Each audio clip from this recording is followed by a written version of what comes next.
This is from the Daily Poster. David Sirota and Andrew Perez. They say Dems stalled abortion protections in committee.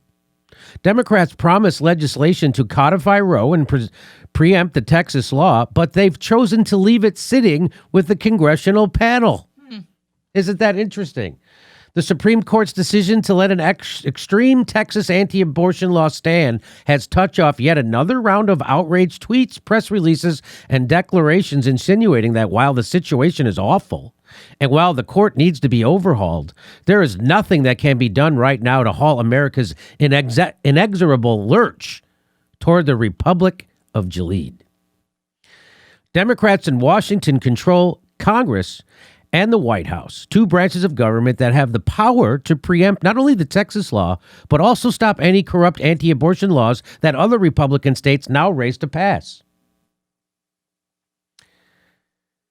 And if they once again opt to cite filibuster rules, they have the power to change those filibuster rules that they have the power to change. Or if they manufacture some other fake reason for inaction, then they are willfully choosing to take the side of anti-abortion extremists. So that's David Sirota saying that it's the Democrats who are taking the side of anti-abortion extremists. But I was told I had to vote Democrat in order to make sure abortion was safe and legal. But that vote actually wouldn't have helped because here we are. Democrats are in complete control. They could do this, and they're not doing it. Wow. Of course they are. Anti-abortion extremists are the gift that keeps giving to the Democrats. Whether Roe versus Wade is just imperiled or outright overturned, it gives people a mighty strong impetus to vote for a Democratic Party which doesn't defend them. The reason the Democrats have the power to invalidate the Texas law goes back to the underpinnings of Roe versus Wade. That case legalizing abortion became the law of the land through court precedent. An inherently fragile state of affairs that has now allowed 5 unelected extremists on the Supreme Court to wake up one day and decide to ignore it. They can do so because Roe's precedent has never been explicitly legislated as a federal statutory protection. Yes, you read that right. Since the Roe decision in 1973, Democrats in Washington have never bothered to codify the precedent as a federal law. Even when they have been held both houses of Congress and the presidency, as they do right now, though some Democratic states have passed their own abortion protections. So, never bother better. I think that's what that is. Am I right? Never bother better. That would be in 24. The same story is now unfolded during the first 7 months of the Biden presidency, allowing Texas Republicans and Supreme Court extremists to take advantage of this negligence. You could go ahead and I would insert willful negligence. This is willful. The Democrats are doing this on purpose, willfully. So, and again, no one's talking about this. Everyone's still mad at Jill Stein and Susan Sarandon. Of course, Biden campaigned on a promise to pass such a federal law. I showed you the video. And the good news is that he and his Democratic colleagues in Congress remain in a position to actually make that happen. There is already legislation introduced in the Congress to do this. It's called the Women's Health Protection Act. It already has 48 sponsors in the Senate, and its core precepts are wildly popular, according to survey data. This legislation would use federal authority to invalidate anti-abortion state laws. It makes clear no state government shall enact or enforce any law, rule, regulation, standard, or other provision having the force and effect of law that conflicts with any provision of this act. The bill doesn't have to sit in committee. Democrats can pass it, not next week, not next month, but they could do it today, right now, and they could seek help from Republican Senators Lisa Murkowski of Alaska and Susan Collins of Maine, who have both said that they support Roe and who have both humiliated themselves by previously insisting that the Republican Supreme Court nominees they've approved would not overturn Roe. The arguments against passing the Women's Health Protection Act are pathetic.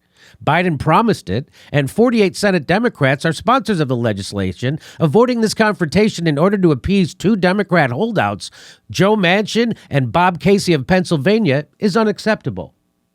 Likewise, citing arcane filibuster rules as reason for Democrats to not even have the fight is equally ridiculous.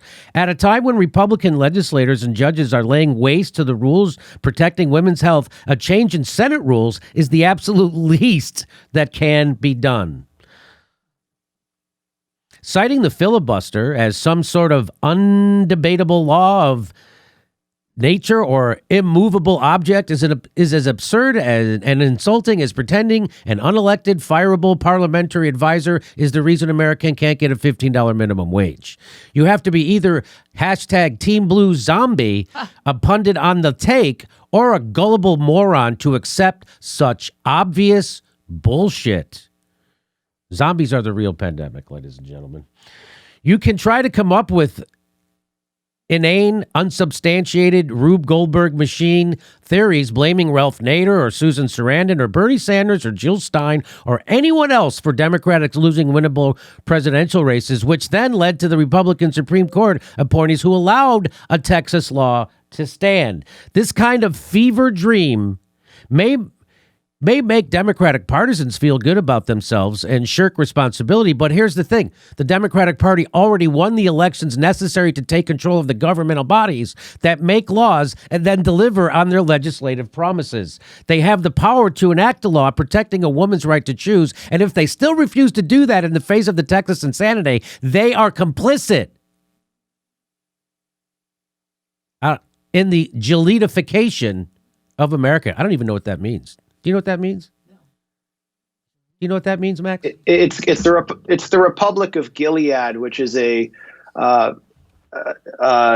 Margaret Atwood's Handmaid's Tale conjures up a science fiction future dystopia where the country is run along the lines of Christian dominionism or Christian Reconstructionism, where the biblical law is implemented. Okay. And it's sort of kind of like if the Christian right were in charge in the future, and a corrupt elite, meanwhile, behind the walls of their compounds has like practices bizarre sex acts. So it's kind of like what we have today in so many respects. Yes. So now David Sirota and the people over at the Daily Poster know about this. I know about this law. You knew about this, I'm sure. Why do you think most of the shit libs on social media don't know about this, and most of the people in the country? They're engaged in some. They're obsessed with relitigating 2016, and they don't understand the history of this whole saga. And the Democratic Party in Congress, for example, Nancy Pelosi, openly saying that we won't enforce a line. She said Democratic candidates shouldn't be forced to toe the party line on abortion. Rahm Emanuel, when he was the head of the DCCC in 2006, recruited anti-abortion Democrats in red states.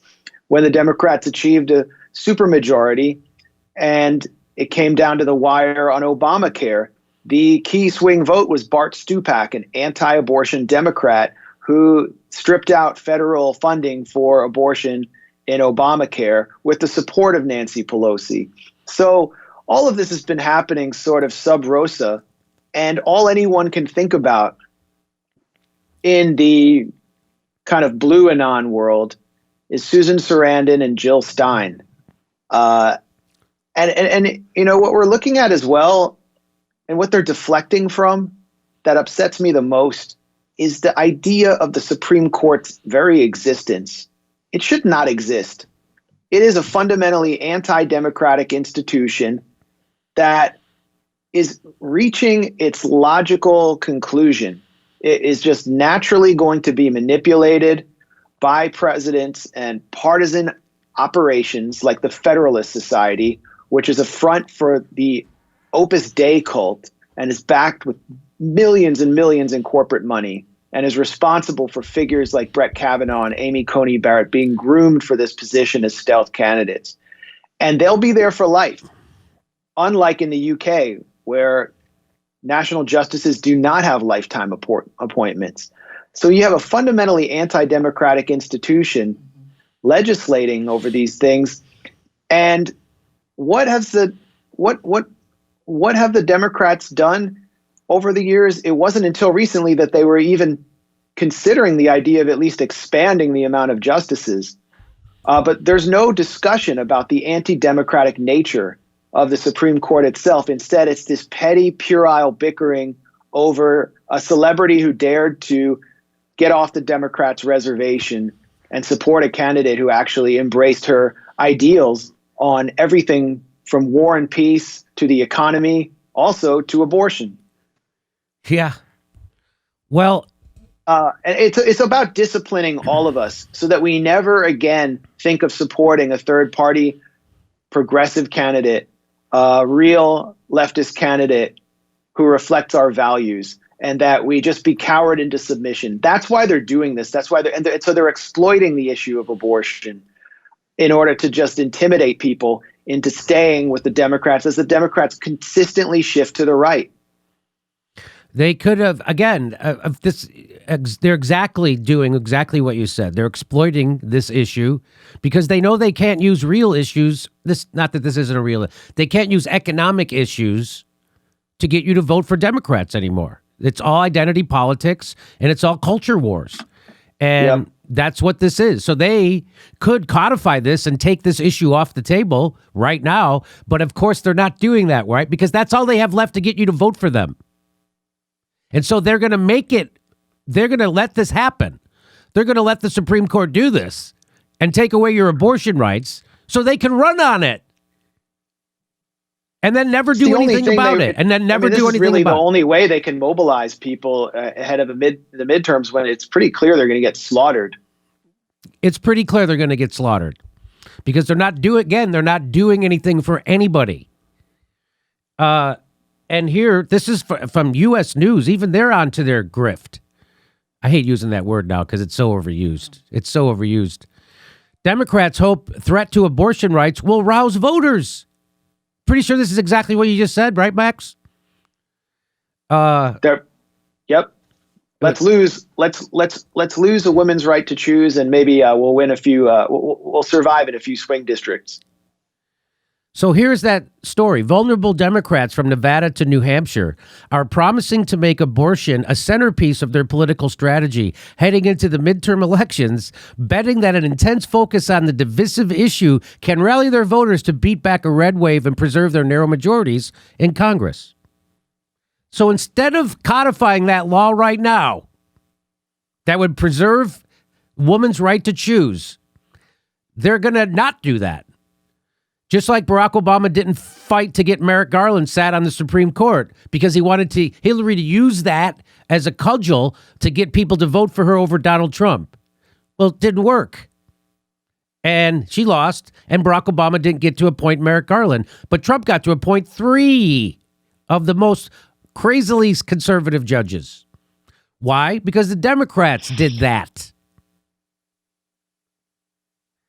As the Supreme Court's conservative majority signals a willingness to weaken or reverse the landmark Roe v. Wade precedent, Democrats insist they can convince voters that the threat to women's health is real and present in a way it wasn't before. Yeah, because they're making it happen. That's why. Already braced for a rough year, Democrats have been searching for an issue that can both energize a base deflated by slow progress on various issues in Washington and repair the party's strained relationship with suburban voters who may be drifting back towards the GOP in the months since former President Donald Trump left office. A significant portion of the electorate simply doesn't believe that the court will overturn Roe, acknowledged Jenny Lawson, the Planned Parenthood Action Fund's vice president of organizing and engagement campaigns. But Lawson said she thinks that could change quickly. The court is doing the work for us. The world has changed. What happened yesterday was earth-shaking. And here I'd like to show this, right? So here's Look, I'm a good boy. Andy Richter, he's a good boy. He does good things. Him and Conan are good boys. You didn't vote for the Democratic candidate because they weren't progressive enough for you. You didn't vote for the Democratic candidate because you thought it made no difference. You didn't vote for the Democratic candidate because you thought it was safe to. Please don't do that again. Well, the Democrats have complete control of government, and they're doing this to you anyway. Do you see what a chump you are now? No, but I'm not a chump. I'm a good boy. I did what's right, so people like me in social situations. I'm popular. Is it? What if you're in Arizona, Jimmy, and you vote for the Democratic candidate? It's Kristen Sinema. You right? Well, that's what Andy Richter wants you to do. I guess he doesn't know anyone in Arizona. It's like flyover country. What if you're in West Virginia? The Democrats' Joe Manchin. I love being told about my mental deficiencies by a guy who plays second fiddle to Conan O'Brien. Yeah. Jesus Christ. Jesus Christ. I'm not saying Conan's not talented, but holy shit, he's not talented. It's nothing more than voter shaming. It's blaming the powerless. Try blaming the powerful who propped up Trump. You know, the Clinton campaign with their Pied Piper strategy, and the media who created him. Or call out the corrupt system that cheated the guy who actually inspired voters. No, never going to do that. By the way, this avatar is why the Republicans got the arts, just so you know.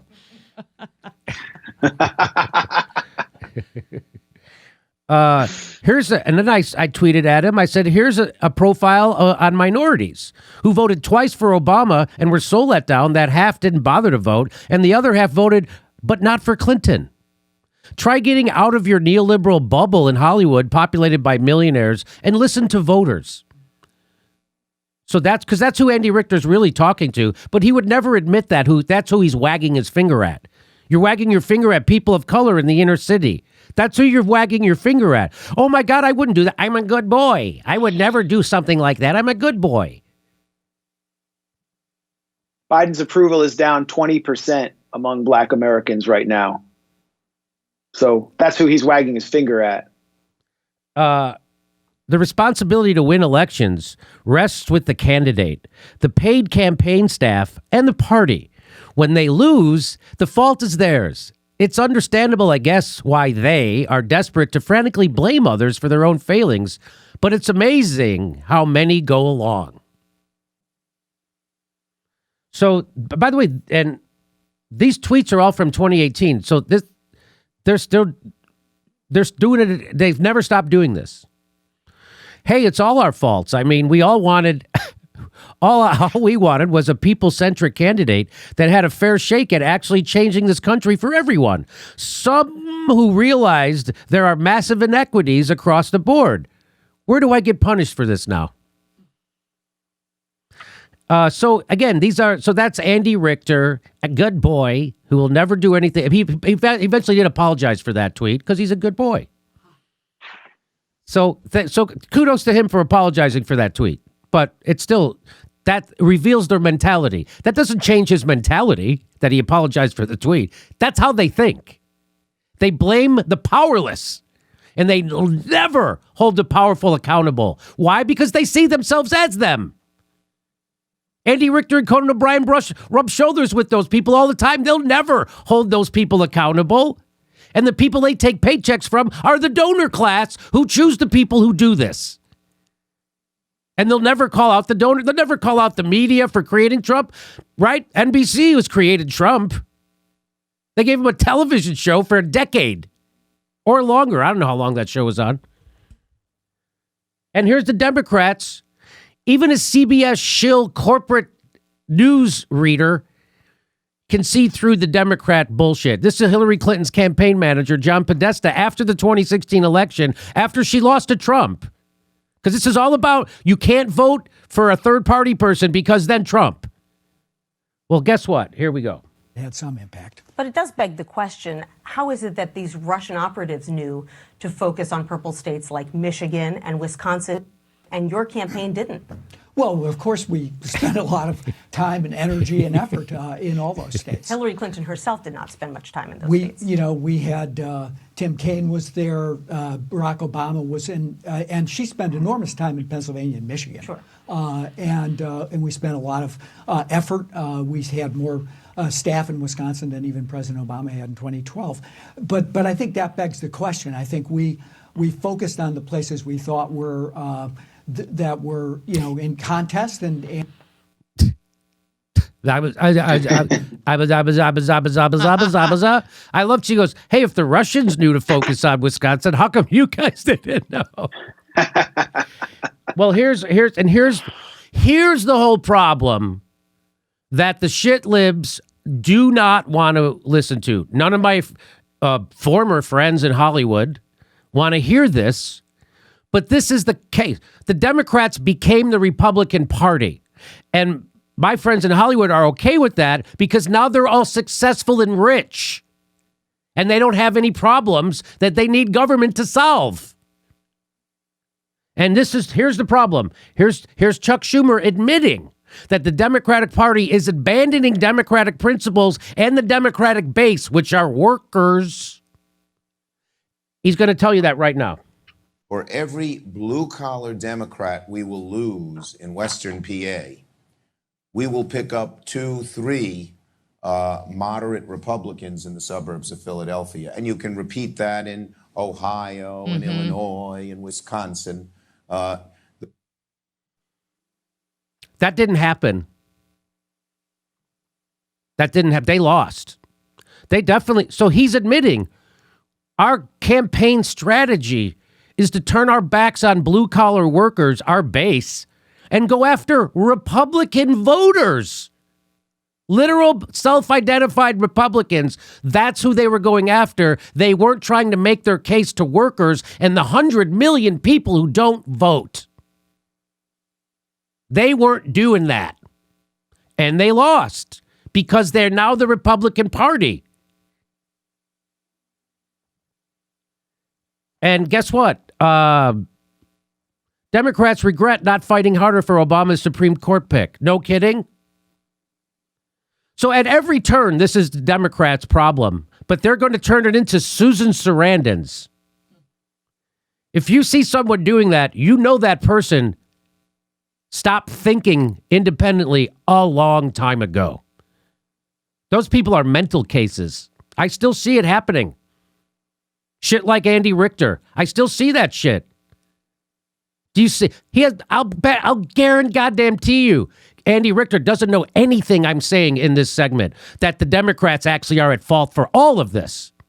He doesn't know any of it. Why? Because he's rich and none of this fucking matters to him. Except he doesn't want a president that tweets mean things. The Democrats regret not fighting harder for Obama's Supreme Court pick. No kidding. Here's what they said. We should have shut down the Senate. That's a Democratic senator from Hawaii said that. We made a calculation that we were going to win the 2016 election and confirm a nominee, and it didn't work out. They did that. They decided to not seat Merrick Garland on the Supreme Court so that Hillary Clinton could hang that over our head to make us vote for her. It didn't work. And now they're going to overturn Roe versus Wade, which the Democrats can still stop, but won't. Jesus. The issue was, frankly, with Garland himself. This is a great point. Nobody makes this point. The issue was, frankly, with Garland himself. He was too moderate and too boring for some, and he just didn't excite progressives. So why is that important? Well, there were options to pick someone that the base would have been mobilized to support because of who they were and what they represented for the court. Meaning, if they would have picked a black woman, that would have excited the base, and then they would have been a constituency to push for Merrick Garland. But they didn't do that. They picked a corporate-friendly moderate, which means a right-winger who doesn't tweet mean things. That's Merrick Garland. Chris Kang, who worked in the Obama White House for 6 years and played a central role in getting his judicial nominee confirmed, said there's no question Democrats could have done more to push Garland's nomination through, even if they had limited options in the minority. And they didn't do it.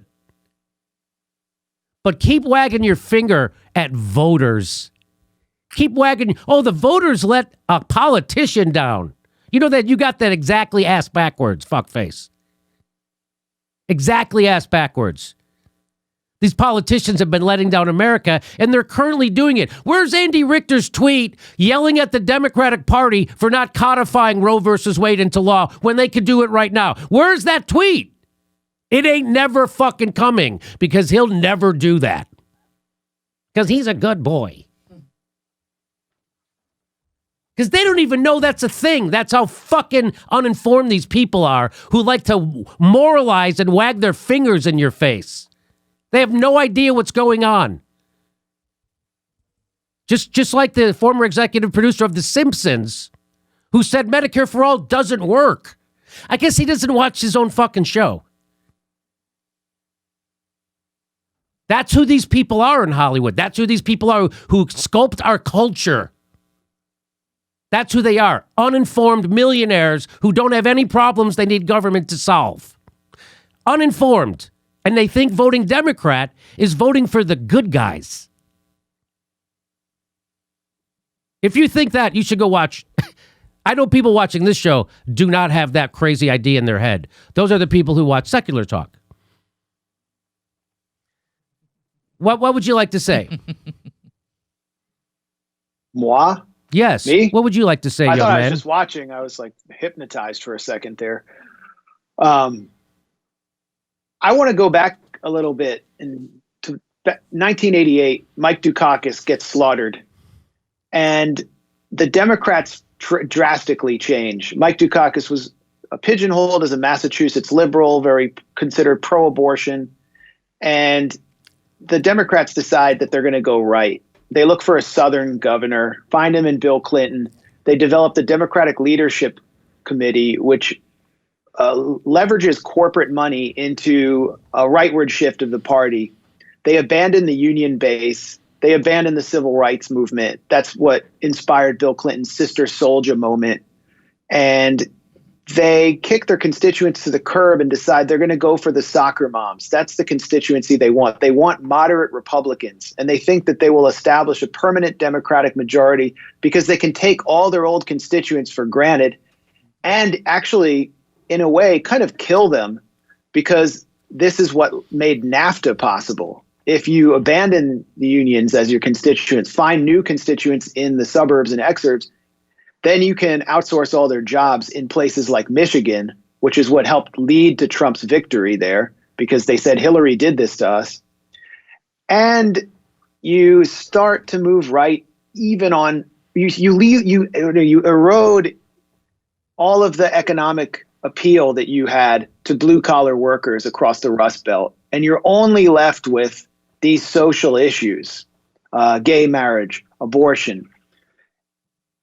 And then we have the 2004 election. John Kerry, a Massachusetts Brahmin, sort of liberal in the mold of Mike Dukakis, married to a wealthy heiress who's totally unrelatable, turns his back on his anti-war tradition and loses to the war president, George W. Bush, in the middle of a war. And the narrative on election day was that value voters, so-called value voters, powered George W. Bush to victory. And so I went here in Washington to this conference of this kind of like Potemkin Village operation called the Campaign for America's Future, that was supposed to be sort of the face of the progressive wing of the Democratic Party. And, you know, Howard Dean was the big star there. Remember him? Remember when he was considered progressive? And Nancy Pelosi brings this guy in as one of the real like keynote speakers who the Democrats had become fascinated with. And they were dumping tons of donated money into the pockets of this previously little known academic named George Lakoff. And George Lakoff's job, I see you remember him. Yeah. His job was to teach the Democrats how to talk. use language Yeah. so that they don't get attacked by Republicans. They have to use framing the way that George W. Bush used framing to talk about the Clean Skies Initiative that allowed him to emit more carbon and reduce regulations on coal plants. And the Democrats need to do the same. And he gave this big talk. The room was packed. And his main framing point was to never use the word abortion or to talk about abortion again, because that's what killed us in 2004. And so it was Pelosi who made the decision to bring in this guy to instruct all of her people to marginalize the issue of abortion. So that was a factor. It was already kind of in the mix that the Democrats didn't want to actually succeed on this issue, and they'll use it when inconvenient as a kind of culture war wedge issue.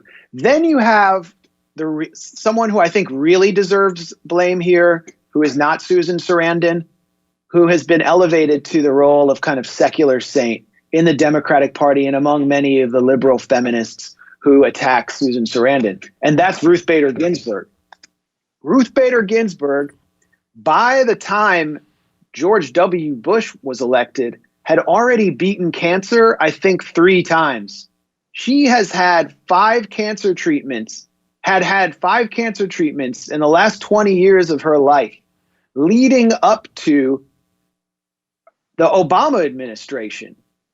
And when she got a pancreatic cancer diagnosis, what is the survival rate of pancreatic cancer? 5%? It's low. I mean, it's the lowest, it's the least survivable cancer. And so she gets a diagnosis during the Obama administration. And what does Barack Obama do? Not a goddamn thing. What Barack Obama could have done was call the CIA and tell them to wage a focused electromagnetic pulse attack on RBG and give her Havana syndrome if she refuses to retire. I mean, he could have pushed her out and convinced her to retire, but she refused. Why?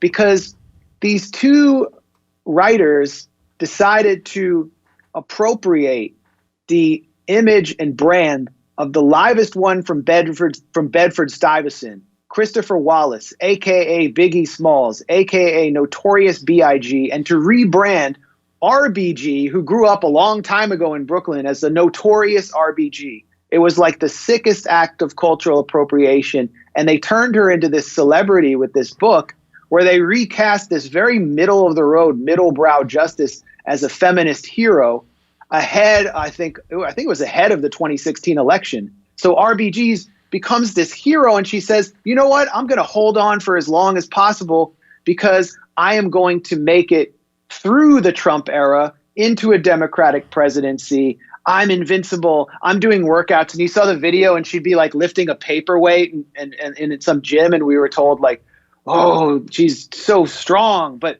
no, she was frail. She was on her last legs. She died during the Trump administration. And I remember seeing outside the Supreme Court all the people who bought the Notorious RBG narrative and book lined up for blocks and blocks and blocks to see her lying in state and thinking, what a bunch of suckers. What a bunch of suckers. Like if I had gone up to them and said, don't you think she should have retired during the Obama administration? They would have stoned me. They would have like poured boiling Starbucks macchiatos on me. It would have been ugly. But she is the real person. If you want to blame someone and you want to blame an individual, blame her and blame Obama, who did nothing and allowed this to happen. And blame Obama for Merrick Garland.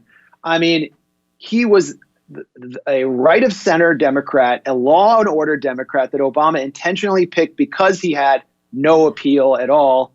And he thought that he could blame the Republicans for blocking such a man of law and order instead of riling up the base.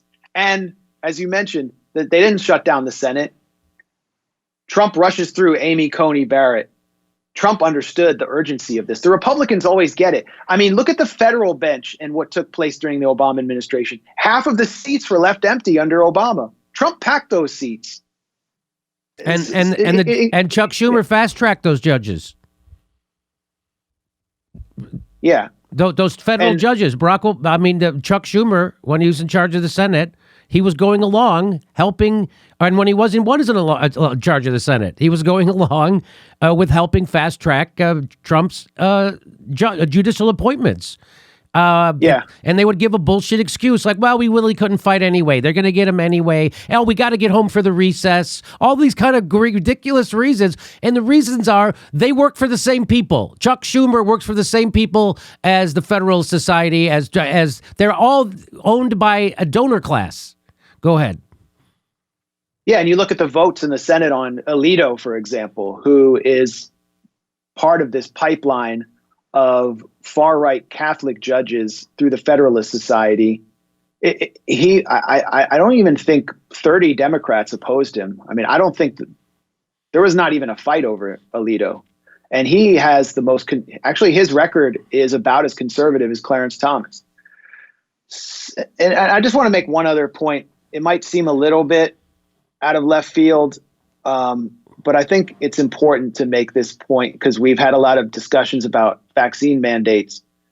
And there was an important case at the Seventh Circuit of Appeals in August. And a bunch of 8 students from Indiana University sought an emergency injunction from the Supreme Court against their college's vaccine mandate.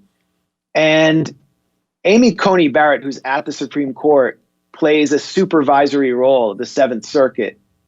And she shot down those students' injunction without even offering an opinion or allowing them to explain themselves. And she was actually celebrated by liberals and Democrats for that decision. It never went to the Supreme Court. But those students' argument was that the mandate violated their bodily autonomy. A very similar argument that was offered by Jane Roe in Roe v. Wade, that anti-abortion laws violated bodily autonomy, unconstitutional. I mean, they were making a constitutional argument. And so Amy Coney Barrett actually sets the stage with this decision at the Seventh Circuit for limiting abortion rights by invalidating arguments about bodily autonomy. She also sets the stage for rulings limiting the rights of people to purchase, drugs like marijuana, basically to reform drug prohibition laws, because those decisions revolve around often individual rights, bodily autonomy, illegal search and seizure, constitutional issues. And so there's a level of hypocrisy here among liberals and Democrats who correctly support the bodily autonomy of women when it comes to abortion, but not when it comes to vaccine mandates. There's a lack of legal consistency, even aside from the moral issue. So do you remember that interview that Nancy Pelosi did last year where she was asked about why aren't you using the power of the speaker, which is an awesome power? Why aren't you using it more to go after Bill Barr? Why aren't you going and then about abortion? And she was asked, and she said, "Oh, the Republicans aren't real about overturning Roe versus Wade." But do you remember when she said that? And it was on that Swisher podcast, and she said that. No, they're never. They just pretend they're going to overturn it. He said they've had the opportunity to do it before and they didn't do it, so they're not going to do it. That's what she said. There was an understanding or a feeling. There was a consensus feeling among Democratic leadership that they would never do it and that they were focused on the states. So they would try to weaken and demoralize Mississippi's only abortion clinic, which was basically also one of the only places where poor women could get women's reproductive health care services for free. And that strategy was working at the state level for Republicans. And I think they never thought, well, this could actually return to the Supreme Court as Nancy Pelosi welcomed anti-abortion Democrats into the tent. And here we are. They've embraced anti-abortion Democrats with open arms, but you're still supposed to be mad at Susan Sarandon, Bernie Bros, and Jill Stein. You're not supposed to be mad at the Democrats, who could end this today if they wanted to. They don't want to. And so that's the beauty. And they keep us divided. And they keep us fighting over stuff like this, so we never fight over stuff like ending the wars, investing that money back here, student debt relief, a living wage, universal health care. We don't have any of these conversations because we're going to be talking about abortion, even though the Democrats could end this conversation if they wanted to and codify Roe versus Wade. They're not going to do that. And you keep voting for them. And you know what that makes you? That makes you a sucker. Hey, come see one of our live stand-up shows December 10th or 17th or New Year's Eve at the Two Roads Theater in Studio City, California. See you there. Go to jimmydorcomedy.com for a link for all tickets.